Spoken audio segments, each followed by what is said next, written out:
अस्सलाम वालेकुम dear friends. कल मैंने एक वीडियो बनाई थी कि इमाम मेहदी अलैहिस्सलाम को ढूंढने के लिए खुफिया एजेंसीज क्या क्या कोशिश कर रही हैं, कैसे अपना नेटवर्क वसी कर रही हैं, पर फैला रही हैं वहां पर, और अपने जो राब्ते हैं वो शिया उलमा के हलकों में मजबूत तर करती चली जा रही हैं। और इसके लिए पूरी उन्होंने फाइल बनाई हुई है मेहदी अलैहिस्सलाम की, और वो उस पर वर्क कर रहे हैं, और वो उन्हें इस पर कामिल यकीन रखते हैं कि वो हैं और वो रोपोश हैं, और कुछ उलमा से मुलाकात करते हैं, कुछ लोगों ने दावा भी किया।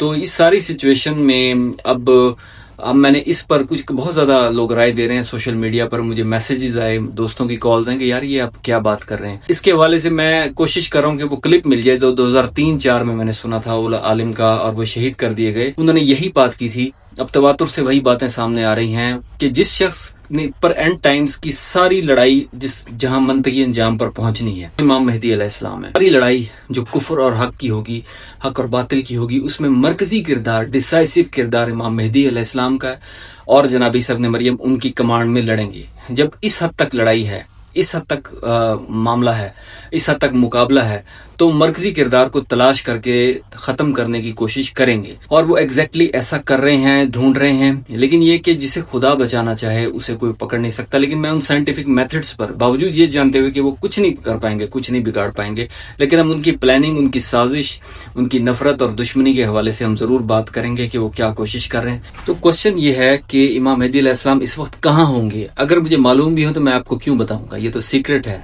ये तो डिवाइन सीक्रेट है, और वो भी गॉड भी मुझे क्यों बताएगा। लेकिन मैं इतना जरूर बता सकता हूँ कि जो अलामात, जो कराइम, जो सुनने में आता रहा और जो रिवायात में मिलता है, तो मैंने जो किताबों में पढ़ा, काफी अरसे से पढ़ रहा हूँ, बचपन से इस बारे में मैं थोड़ा सा इतना ज्यादा तो नहीं, लेकिन आम लोगों से ज्यादा जानता हूँ कि जजीरतुल खिजरा जिसे कहा करता है, वो ग्रीनलैंड को कहा गया है, किसी और को कहा गया, डोंट नो, एक जरखेज जजीरा है। उस जजीरे पर भी आपका क्याम है। कुछ रिवायात हैं कि आप अरब में एक पहाड़ी सिलसिले में वहां पर भी क्याम पजीर रहे, और लेकिन ये कि आपको नजरों से मख्फी रखा गया, और वो मकसद यही था कि एंड टाइम्स में जो फाइनल वॉर्स होनी है, उसमें जो दुनिया एक इर्तकाई मराहिल तय कर चुकी होगी, उस वक्त पर जब लड़ाई होनी है, उससे पहले इस शख्सियत को जाया ना कर दिया जाए, बल्कि बचा कर रखा। ये डिवाइन प्लान था, और इसके बारे में अंबिया ने भी मुख्तलिफ, और रसूलुल्लाह सल्लल्लाहु अलैहि वसल्लम ने भी, अहले बैत अलैहिस्सलाम ने भी, सब ने इसके बारे में गवाही दी और बताया। और इसके बारे में सबकी उम्मीदों का महवर मरकज, हत्ता कि रसूलुल्लाह सल्लल्लाहु अलैहि वसल्लम की उम्मीदों का महवर मरकज भी इमाम मेहदी अलैहिस्सलाम रहे, क्योंकि उन्होंने कहा कि एंड टाइम्स पे पूरे आलम इस्लाम का जो अरूज और गलबा होगा, जो लड़ाइयां होंगी, जो बैटल होगी, वो एक शख्सियत के जरिए होंगी। जितने भी दीन के मकासद का, दीन का बुनियादी मकसद, दीन इज अ पॉलिटिकल फिलॉसफी, इसका मकसद ये है दुनिया में एक आलमगीर इस्लामी हुकूमत कायम हो।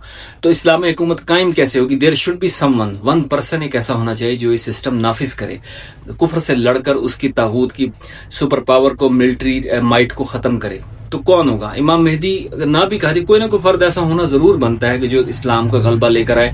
वो ऑर्डिनरी शख्स होना नहीं चाहिए, कोई डिवाइन प्लान पर अमल करने के लिए कोई डिवाइन शख्सियत ही होनी जरूरी है। तो इमाम मेहदी अलैहिस्सलाम के बारे में जो 212 या 250 या 500 हदीस वारिद हैं, हालांकि बहुत कुछ छुपाने की कोशिश की गई अदवार में, लेकिन यह कि इसके बावजूद ये कोशिश हुई, हत्ता कि इस हद तक था कि इन हदीस पर लोगों का इस कदर यकीन था कि अब्बासी खुलफा को मालूम था कि 12वें में जो इमाम आएगा, इमाम मेहदी होंगे। तो उन्हें पता था, इमाम हसन अस्करी जो है, उनकी उम्र 27 साल थी जब वो 25 साल थी जो इमाम बने, या 24 साल थी इस तरह। तो उनको घर में नजरबंद कर दिया गया और जासूस लगा दिए गए। सामरा में उन्हें कैद कर दिया गया, जो एक मिलिट्री कंटोनमेंट थी जहां कुफार और मुशरिकीन रहते थे, ताकि वहां पर अननोन लोगों, वहां उनकी तबलीग भी ना हो। क्योंकि अहले बैत के बारे में मारूफ था कि जिस एरिया में वो आबाद होते थे, इन्हें तन्हाई में भी कैद करते, तो कैद खाने के दारोगा से लेकर बाकी लोग उनके अकीदे पर ईमान ले आते थे। इससे डर कर उन्होंने एक कुफार के इलाके में, सामर्रा में, मिलिट्री कंटोनमेंट में, जो मजूसियों का इलाका था, वहां इन्हें कैद कर दिया गया। लेकिन वहां पर भी तबलीग होती रही और लोग जोक तर जोक मुसलमान होने लगे, तो इन्हें खतरा पैदा हुआ। घर में नजरबंद कर दिया गया, और नजर रखी, क्योंकि उन्हें मालूम था अब्बासी खुलफा को कि 12वें ने आना है। 12वां क्योंकि साय सत्ता में इमाम मालिक वगैरह, हम्बल वगैरह गुजर चुके थे, और इसके अलावा दीगर जो प्रोफेसी थी उनके मुताबिक 12वां खलीफा, 12वां जो इमाम है वो आना था, और 11वें इमाम हसन अस्करी थे, तो डेफिनेटली इन्हीं के घर आना था। इसलिए उन्होंने घर पे पैरा लगा दिया कि जो आए उन्हें नाउज़ुबिल्लाह कत्ल कर दिया जाए। हम्बल के आसार नहीं हुए, उनकी वालदा पर नुमाया नहीं हुए, और पैदाइश हुई, और फिर 5 साल की उम्र तक आपको पोशीदा रखा गया। 5 साल की उम्र जब आपकी थी, تو امام مہدی علیہ السلام کی تو ان کے والد امام حسن عسکری کو زہر دے کر شہید کیا گیا. تو جب شہید کیا گیا تو پھر انہیں 5 برس کی عمر میں خلافت ملی اور وہ روپوش ہو گئے دنیا کے اندر سے. اور وہ جب پولیس کو پتا چلا کہ وہ آ گئے ہیں اور باپ کی نیابت کر رہے ہیں تو پولیس نے گھر پر حملہ کیا اس دور کی عباسی خلیفہ کے دور میں. تو جب حملہ کیا تو وہ سیڑھیاں آج بھی موجود ہیں. وہ سیڑھیاں اتر کر تیزی سے سرداب کی طرف ایک تہخانے کے کمرہ ادھر بھاگے اور وہاں سے غیبت کبریٰ کی آغاز ہوا اور وہ وہاں سے غائب ہو گئے. اور اس کے بعد صرف 4 ان کے نائبین آئے دنیا میں, ان کے ذریعے رابطہ رہا. اس کے بعد وہ گاہے بگاہے لوگوں سے خفیہ رابطے میں رہے اور ملتے ہیں. اور کچھ لوگ کہتے ہیں کہ نہیں جی وہ پیدا نہیں ہوئے, تو ایک عجیب سائنس کے خلاف بات ہے. لیکن جب آپ اسپرچول میٹر پر بات کر رہے ہیں تو یہ چیزیں حیرت انگیز نہیں ہیں, کیونکہ ایسا کچھ ہوتا رہا ہے. حضرت موسیٰ علیہ السلام کے دور میں بھی ہوا ہے. کیونکہ جب آپ اسپرچول ورڈ میں ہیں تو معجزات خدا کے ہاتھ میں ہے, جسے چاہے عطا کر دے, جسے چاہے زندہ رکھے. تو یہ سب کچھ ہوا اور اس کے بعد وہ گزشتہ 1100 سال سے اس تلاش میں ہے کہ وہ کہاں ہے. اور ابلیس یہ خدا کا سب سے بڑا دشمن ہے, اسے معلوم ہے اینڈ ٹائم پہ لڑائی لڑنی ہے اور مہدی نے ہمیں ہرانا ہے. تو مہدی کا مقابلہ کرنے کے لیے اس نے اپنے ہر کار فوجی سسٹم چھوڑ رکھا ہے. اور اسی لیے خدا نے پوشیدہ رکھا ہے کہ کیونکہ آخری جنگ ابھی طویل عرصے بعد ہونی تھی, اسلام کے 1400 1500 یا 2000 سال بعد ہونی تھی. تب تک اس ہستی اس شخصیت کو بچا کر رکھنا لازم تھا.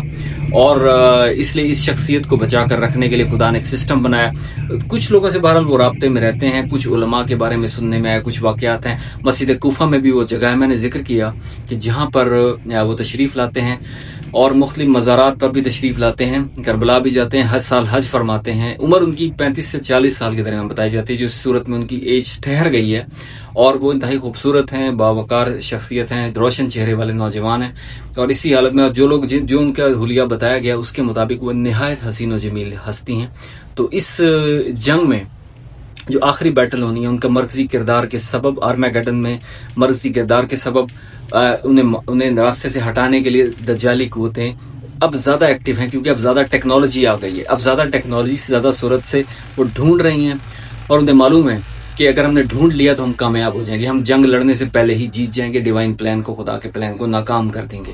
اور اس سازش میں امریکہ اور اسرائیل اور دیگر ممالک جو سب ان کا زور بازو ہیں دجالی سسٹم کا, وہ پوری طریقے سے معاونت کر رہے ہیں, ٹیکنالوجی فراہم کر رہے ہیں. اور ایک تھیوری یہ ہے, عراق پر حملے کا مقصد بھی, مقاصد میں سے ایک بڑا مقصد یہ تھا کہ یہاں پر مقدس مقامات پر قبضہ جما کر یہاں سے تلاش کا عمل شروع کیا جائے. اور اینڈ ٹائمز کیونکہ کرائن علامات ظاہر ہو رہی ہیں کہ کبھی بھی عالمی حالات اس طرف جا سکتے ہیں کہ ظہور ہو جائے, دجال آنے لگے, صفیانے آنے لگے, تو اس سے پہلے ہی راستے سے ہٹا دیا جائے. یہ اس پلاننگ, اس سازش میں وہ پوری طریقے سے ملوث ہیں. اور عراقی گورنمنٹ بھی چاہتے نہ چاہتے ہوئے بھی لاجسٹک سپورٹ فراہم کر رہی ہے. تو اس ساری سچویشن میں امام مہدی علیہ السلام کا مخفی رہنا سمجھ میں آتا ہے. اور ان سے کچھ جانسار ملاقات کرتے ہیں. کیا وہ سلسلہ ہے؟ کچھ علماء کے بارے میں کہا جاتا ہے, کچھ نیک لوگ ہیں. لیکن یہ کہ یہ صرف بلیف سسٹم ہے, یہ یقین کرنے والوں کے لیے سٹوری ہے. جو یقین نہیں کرتے, تمسخر اڑاتے ہیں, ان کے لیے یہ میری گفتگو نہیں ہے, اور بڑے آرام سے چھوڑ کر جا سکتے ہیں. لیکن اس کے بارے میں اتنی کثرت سے احادیث وارد ہیں رسول اللہ صلی اللہ علیہ وسلم کی, مستند احادیث, یعنی احادیث متواتریہ کہا جاتا ہے کہ اگر قیامت میں ایک دن بھی بچے تو خدا اس دن کو اتنا طویل کر دے گا کہ اس دن ظہور ہوگا اور حکومت قائم ہوگی. تو گلوبل ایک گورنمنٹ قائم ہونی ہے, ورلڈ اسلامک گورنمنٹ, اور امام مہدی السلام اس پر اس کے ذریعے پوری دنیا پر حکومت فرمائیں گے. حضرت عیسیٰ ابن مریم بھی ان کے مشیر ہوں گے, ان کے وزیر ہوں گے. جو مرکزی کردار ہے وہ انہی کا ہے, اور دین کی تکمیل بھی انہی کے ذریعے سے ہے. اور جو جتنی تعلیمات ہیں تمام انبیاء اور رسولوں کی, خدا کا پیغام, اس پر عملی نفاذ خدا دکھائے گا کہ دنیا میں حکومت, عالمی حکومت کیسے قائم کی جاتی ہے, اور اس کے لیے یہ ذریعہ بنیں گے. اسی لیے کفر اور دجالی سسٹم کے لیے سب سے بڑا خطرہ امام مہدی علیہ السلام ہے. اور اسی لیے محمد بن سلمان MBS نے, سعودی کراؤن پرنس نے کہا تھا کہ ہم امام مہدی سے لڑنے کی تیاری کر رہے ہیں, اس لیے ہم نے 35 ملکی فوج بنائی ہے, جس کے سربراہ راحیل شریف صاحب ہیں. تو اس 35 ملکی فوج یا 23 ملکی فوج جو بھی ہے, اس کا مقصد بھی اس خدا کی اس مقدس ہستی سے لڑنا ہے, اس کے خلاف تیاری کرنا ہے. تو جو لوگ اس بارے میں ابھی بھی شکوک و شبہات کا شکار ہیں, وہ پھر ان کے اپنے ایمان اور عقل کا علاج کر رہے ہیں, کیونکہ کرائن سارے اسی طرف جا رہے ہیں کہ ایک شخص کا مقابلہ کرنے کے لیے یہ سب کچھ پلاننگ ہو رہی ہے. صدیوں کی پلاننگ ہے, دجالی اور ابلیسی پلاننگ, اور اس میں عالمی قوتیں اور عرب ممالک زور بازو فراہم کر رہے ہیں.